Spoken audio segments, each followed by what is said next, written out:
Good afternoon. My name is Kevin Bruno. I'm the Deputy Chief from the Bureau of Detectives. I'm joined here today by Alderman Nick Spizzato, as well as personnel from the Area 5 Detective Division, including Commander John Foster, Lieutenant Nick Forrestal, Sergeant Mike Chernick, Sergeant Corey Petracco, and Detective Tina Alfara. We are here today to announce charges in the tragic murder of a 24-year-old man that occurred in the Dunning neighborhood on May 10th, 2024. 32-year-old Devontae Calhoun and 41-year-old Justin Redmond, both convicted felons who were on parole at the time of the murder, are charged with felony first-degree murder and felony armed robbery. The victim was headed to work just after 7 a.m. when he was approached by Calhoun in the 3900 block of North Pittsburgh. Calhoun shot the victim and demanded money from him before fleeing on foot. Area 5 detectives immediately responded to the scene and began canvassing the area for evidence.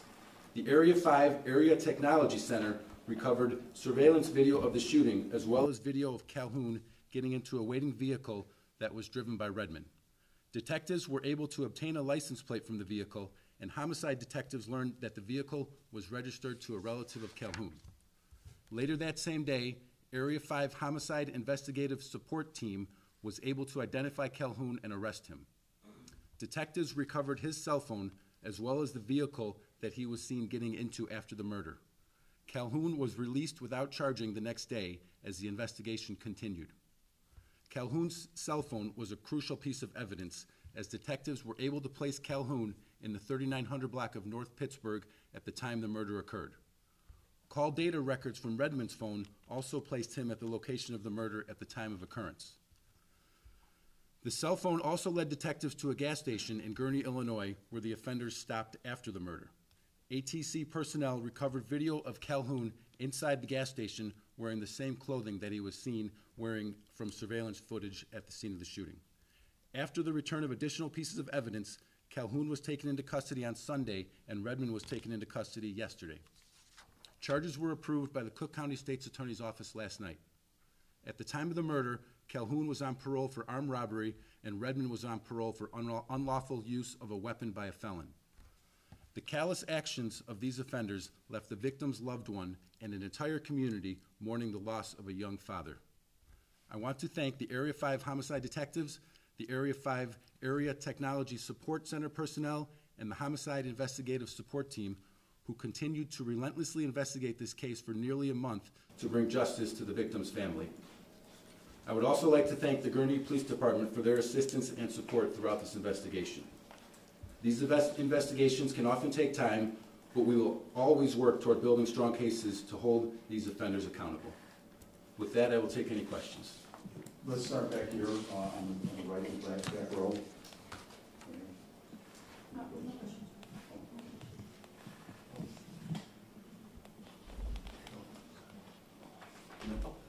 No question? Okay. Oh yeah, Charlie Wojciechowski from Channel 5. Were the offenders known to the victim, and was there a history there? Why was he targeted? It appears to be a random act of violence. There's no connection that we know of between the offenders and the victim.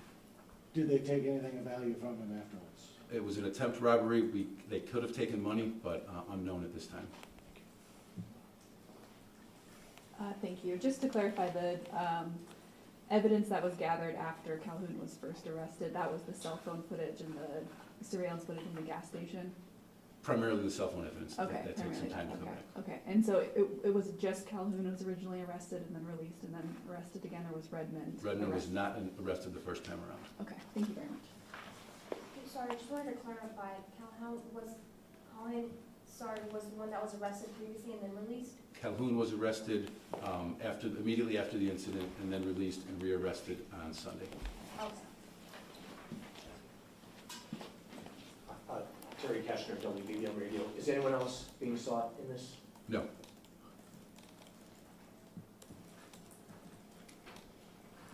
What was the difference in being able to bring charges after initially arresting him right after the crime occurred? It was the return on some of these pieces of evidence. The cell phone data can take some time. Forensic data can take some time to work up, so it was the returns of those pieces of evidence. What was the key piece of evidence that you all were able to gather in this to be able to arrest Calhoun and another immediate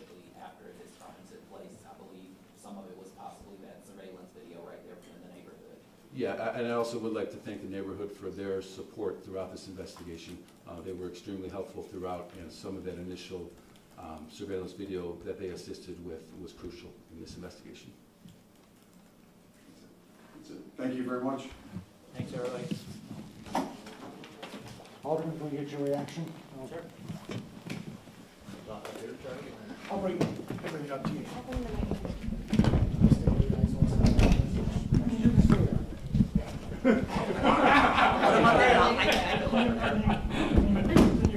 Beautiful thing. Wow. 32.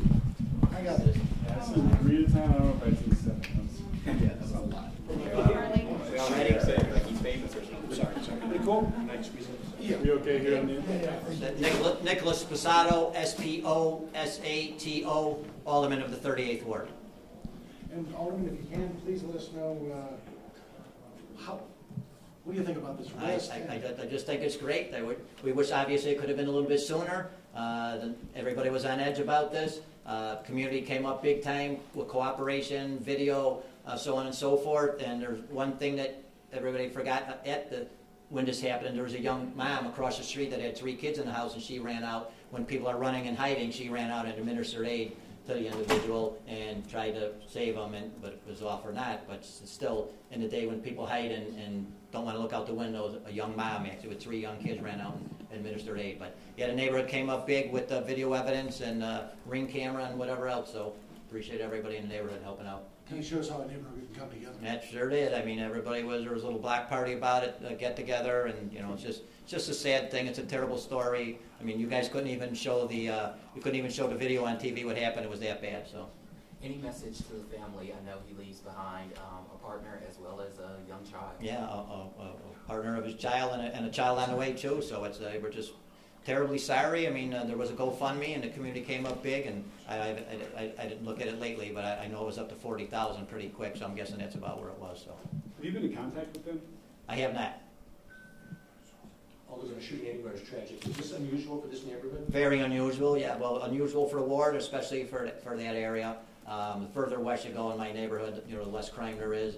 So northwest side, especially in 38th Ward, is very, very unusual. I mean, we have petty crimes.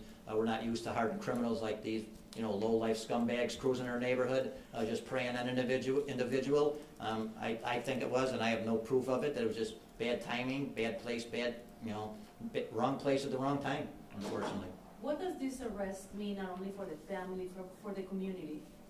Well, I'm sure the community is ecstatic. This didn't come fast enough for us, I know, but they were working hard to get it. I can't speak for the family, but I'm sure they're ecstatic. Every time you hear something about a murder or anything violent, people always say they want closure and they want justice, and hopefully justice will prevail here. And I'm confident that with all the hard work and diligence with these detectives did, we have the right people. Obviously it's amazing what technology can do in terms of locating the people who, were the perpetrators in this instance, but I would imagine there's also a little bit of frustration, as you mentioned, for those who don't know how the police work works, that the technology also is what takes time. And it's right. Like well, for me it was, because when you see the shooting, you see a car there in the alley, and I'm like, that car had to be part of this, and they had massive video on this. Even a friend of mine called me and said, hey, nobody, I got this video to share, and obviously that car headed east down that alley, and there's no doubt in my mind that car was part of it, and sure enough, it was part of it. So as an amateur, as Joe Citizen, seeing that it had to be part of it, and sure enough, that car must have dropped that guy off. It's still hard to figure out the way things went down. The car headed east, and then the guy ran south down the street after he murdered him. Apparently he left his phone, he left his computer, and you see him rifling through his pockets, so whatever he had on him, a couple dollars, that's probably all I got out of this.